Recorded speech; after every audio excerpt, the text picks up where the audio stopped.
That's a mistake that everybody makes when it comes down to checking in. Is either you checking in to get set up and get robbed, or you checking in to get. If you got that, just the rules of the streets in LA. It's like people think Beverly Hills is so far away, but the hood is only like 10-15 minutes away. Some Crip members are throwing heavy shade at Big U, tying him to PnB Rock's passing, and if what's being said holds any weight, it's got folks side-eyeing everything that went down. Now, before we dive deep, let's clear the air. This is strictly speculation based on what sources close to the situation and certain individuals on the internet are saying. So here's what's being said. It all started with Loose Cannon, who's allegedly tied to the Crips. He made some bold claims, basically putting it out there that PnB Rock didn't check in when he touched down in LA, and that's where all the problems kicked off. Mistake that everybody make when it comes down to checking in is either you checking in to get set up and get robbed, or you checking in to get killed. For folks who might not know how things work in LA's street politics, when an artist, especially someone from out of town, pulls up in the city, there's this unspoken code about checking in. It's more like giving a heads up, showing respect to the OGs, and making sure you're moving the right way in certain areas. That's a mistake that everybody make when it comes down to checking in. Is either you checking in to get set up and get robbed, or you checking in to get killed.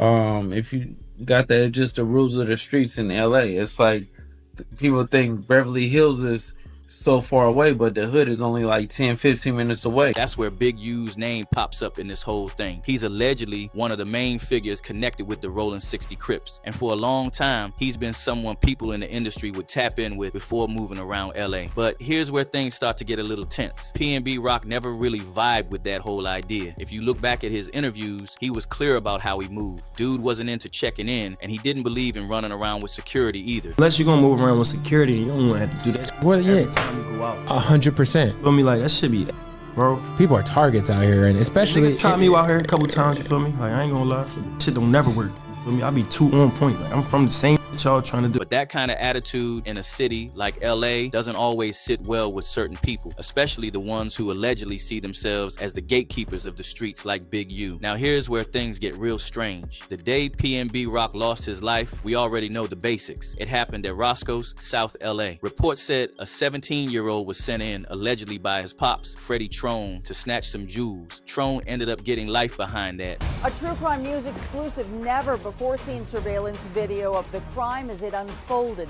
The father and son suspects trying to cover their tracks.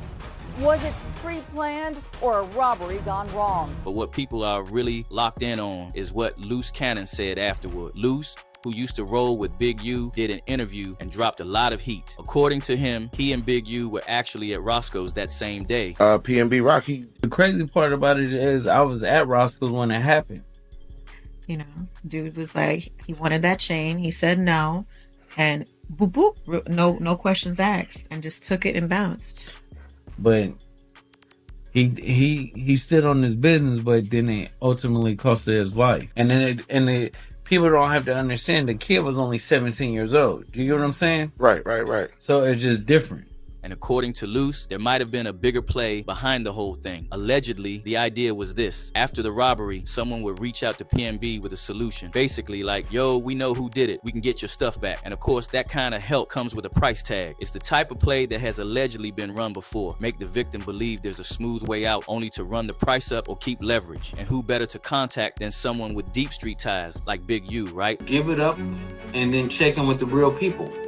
So we're going to find a jury, and we're going to get it because we know all the pawn shops, we know all the people that's going to melt it down and everything like that. So as soon as it comes on their table, we got it. But something clearly went left. Some say PnB might have reached for something. Others believe the young man involved just got spooked. Either way, it went from what might have been a setup for a get-back hustle to something way worse, and it all happened fast. Even though nobody said outright that Big U made the call, it's the way certain things were said that got everybody side-eyeing the whole situation. And to be real, a lot of people weren't buying the wrong place, wrong time explanation. The way it played out, the timing, the setup, it just didn't add up. One user said those fools that just happened to be sitting in that very same restaurant at the exact moment PnB was unalive. They set him up. Another said, Loose Cannon got to be top 10 dumbest criminals. He straight said he was there, and he also said all they were supposed to do was get the jewelry, and PnB could have came to them, big useless in him, to get it back because they know all the pawn shops that these robbers use. I hope they all never get out of jail, prison. So, did Big U ever respond? Yeah, he did. Following the heat, Big U publicly denied being involved in anything shady. When asked about the case, he almost brushed it off, saying what happened to PnB Rock could have happened to anybody. He called it a mix of greed and envy, and even admitted he used to be on the other side of situations like that. What are your thoughts on what happened to PnB?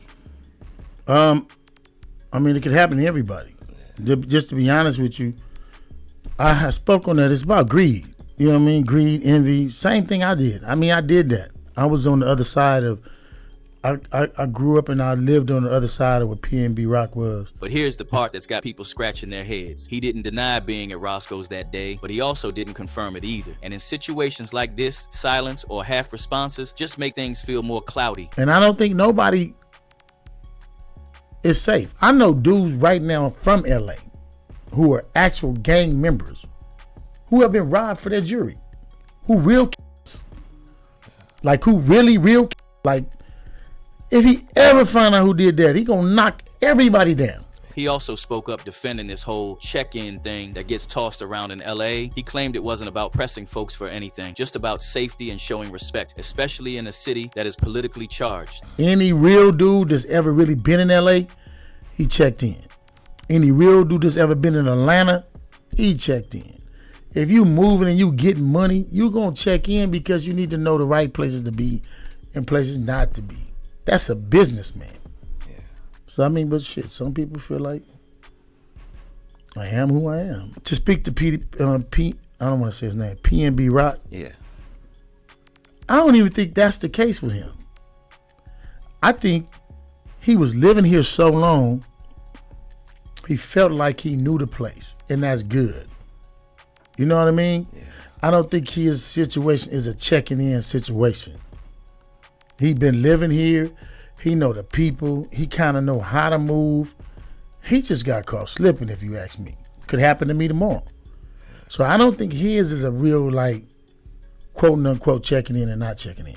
Gotcha. Because when you move here and you now call this home, shit, you checked in. You like, this home. I ain't no visitor no more. Like, I live with y'all.